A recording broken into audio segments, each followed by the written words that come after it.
இருந்த இயக்குனர் Chella sir, Gopi sir, manager Senthil sir, cameramen, assistant director எல்லாருக்கும் வணக்கம். மேடையில் பேசி கைத்தட்டல் வாங்குற அளவுக்கு நான் பெரிய பேச்சாளர் இல்லை, அதனால் தயவு செஞ்சு நீங்களே ஒரு தடவை கை தட்டிடுங்க.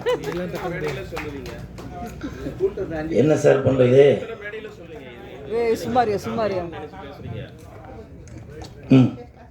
சொல்லுங்க சார்.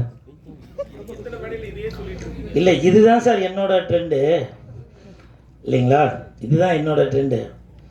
இதோ இப்போது தங்கச்சி நான் வரதுக்கு முன்னாடி சொன்னாங்கல்ல, வெந்து தெரிந்தது காடு சொல்ல போகிறீங்களா அப்படின்னு. ஸோ இதுதான் என்னோட ட்ரேட்மார்க்கு. இப்போ நீங்கள் கேட்குறீங்க, வாஸ்தவம் தான். நான் சொல்கிறதுக்கு எனக்கு தகுதியில் இருந்தாலும் சொல்கிறேன். பாரதி ராஜா சார் பேசும்போது என் இனிய தமிழ் மக்களே அப்படின்னு சொல்கிறாங்க. நான் அவ்வளோ பெரிய ஆளாக சொல்லுங்கள். நீங்கள் என்ன கேள்வி கேட்டீங்க, நான் என்ன சொல்கிறது? இருந்தாலும் பரவாயில்ல. தட்டு. Thank you thank you.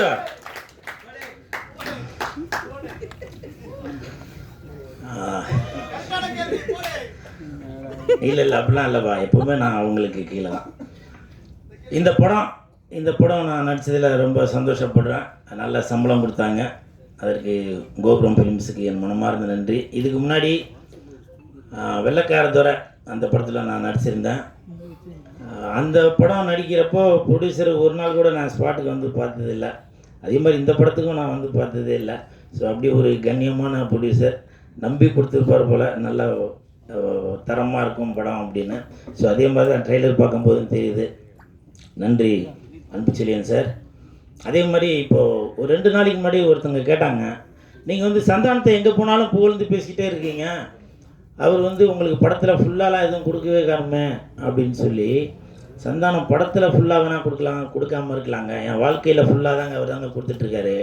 அது எனக்கு பழகின ஆளுங்களுக்கு மட்டும்தான் தெரியும். ஸோ அந்த மாதிரி சினிமாவையும் தாண்டி எனக்கும் சந்தானத்துக்கும் ஒரு கனெக்ஷன் இருக்குது. உதாரணத்துக்கு இந்த படம் நடித்ததே சந்தானத்தினால தான். சந்தானத்தோட மேனேஜர் இப்போ ப்ரொடியூசர் ரமேஷ் அவர்கள், அவர் தான் இந்த படத்துக்கு ரெக்கமெண்டேஷன் பண்ணி டைரக்டர்கிட்ட சொல்லி, இல்லை கூலுக்கு வந்து படம் ஃபுல்லாக வர மாதிரி எதனா ஒரு கேரக்டர் தரலாம் அப்படின்னு சொல்லி, அப்புறம் சம்பளமும் முன்ன பின் இருந்ததால் மேனேஜர் செந்தில் சார்கிட்ட பேசி அப்படி இப்படி ஒரு வழியாக கரெக்ட் பண்ணி எனக்கு இந்த படத்தில் நடிக்க வச்சார். இப்போ சொல்லுங்கள், சந்தானத்தினால தானே இந்த படம் கிடச்சிது. அதனால் வரலாறு தெரியாமல் ஏதோ ஒன்று பேசி விட்டு போயிடுறாங்க.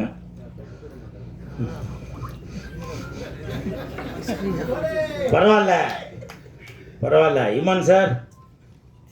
இப்போ வந்து வெயில் நேரம், வெயிலுக்கு ஏற்ற மாதிரி தான் பாட்டு போட்டுறீங்க. குலுக்கு குலுக்கு குலுக்கு குலுக்கு குலுக்கு குலுக்கு நல்லா குலுக்கு, எனக்கு எனக்கு எனக்கு எனக்கு லக்கு நல்லா கொட்டி கிடக்கு, குலுக்கு குலுக்கு குலுக்கு குலுக்கு நல்லா குலுக்கு. நடுவுலையும் போட்டிருந்தாரு வாங்கி குலுக்கு அப்படின்னு.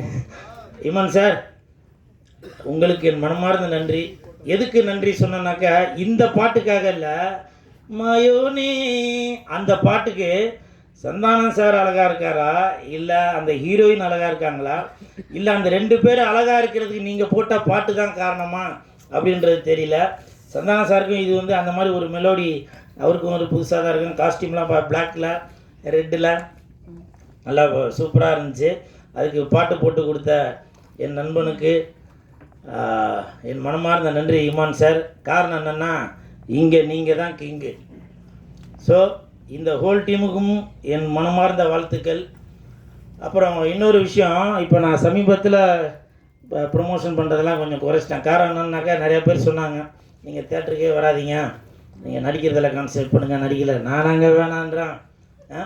ஒரு இயக்குனரும் ஒரு தயாரிப்பாளரும் மக்கள் தேட்டருக்கு வரணும் அப்படின்றக்காக தான் ப்ரொமோஷன் பண்ணிகிட்ருக்காங்க. இப்போ இந்த ப்ரொமோஷன் எதுக்கு பண்ணுறாங்க? படத்தை வந்து எல்லோரும் தேட்டருக்கு வந்து பார்க்கணும் அப்படின்னு சொல்லி தான் ப்ரொமோஷன் பண்ணுறது. சமீபத்தில் போன வாரம் டைரக்டர் ஹரி சார் கூட, எவ்வளோ பெரிய இயக்குனர் அவர், ப்ரொமோஷன் வேணும் அப்படின்றதுக்காக கடையாக தெருவாக போய் ப்ரொமோஷன் பண்ணிகிட்ருக்காரு.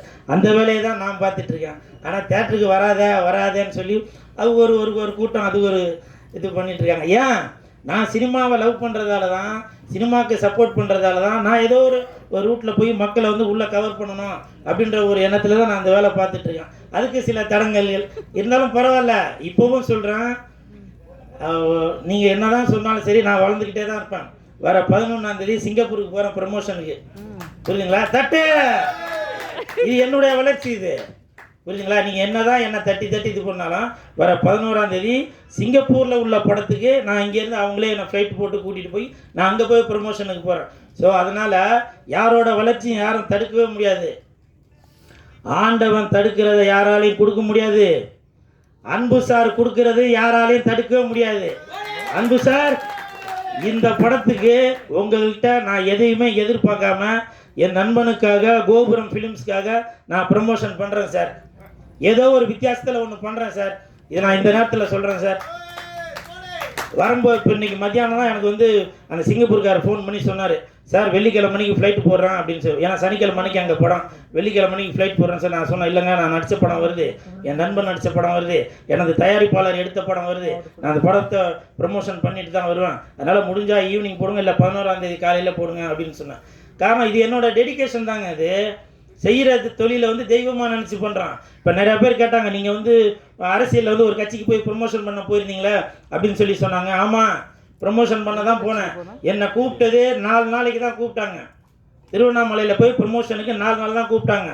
நான் அங்கே பண்ணின வேலையை பார்த்து என்னோடய டெடிகேஷனை பார்த்து அந்த அந்த வேட்பாளர் சொன்னார், தம்பி நீங்கள் போகாதீங்க, எனக்கு எலெக்ஷன் முடிகிற வரைக்கும் நீங்கள் இங்கே கூட இருங்க அப்படின்னாரு. அதற்கு காரணம் உண்மை, உழைப்பு, நேர்மை தான். நம்ம அந்த இடத்துல போயிட்டு சும்மா நேரத்துக்கு ஊழ கும்பிடு போடாமல் அவங்க என்ன, நான் வந்து அந்த கட்சியை சேர்ந்தவன் இல்லை இல்லையா, இருந்தாலும் என்னை நம்பி ஒரு ஒரு ஒரு தொழிலை கொடுக்கும்போது அதுக்கு நான் நேர்மையாக இருக்கணும், உண்மையாக இருக்கணும் இல்லையா. அதனால் அவங்க என்னுடைய டெடிகேஷனை பார்த்து நீங்கள் இருங்க தம்பி அப்படின்னு சொன்னாங்க. இது நான் எதுக்காக சொல்கிறேன்னாக்கா, நான் செய்கிற வேலையை நான் வந்து ரொம்ப ஆத்மார்த்தமாக செய்கிறேங்க.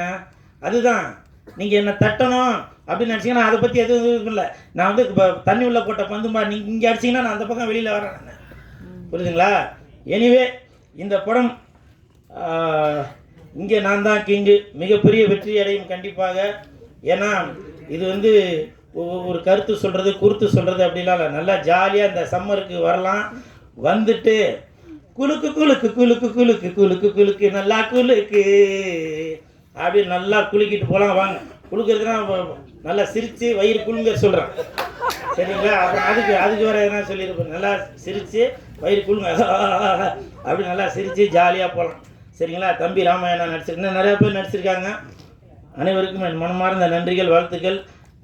பிஆர்ஓ நிக்கில் முருகன் சாருக்கும் என் மனமார்ந்த நன்றிகளையும் வாழ்த்துக்களையும் தெரிவித்துக் கொள்கிறேன். இல்லைப்பா, போதும்பா, போதும், நன்றி. ஒரு கலைஞனை நீங்கள் தாங்க இப்படி தட்டி கொடுத்தாதாங்க அப்படி வளர்றது இல்லையா? தேங்க்யூ தேங்க்யூ தேங்க்யூண்ணா, தேங்க்யூ ஸோ மச். இல்லை அண்ணா,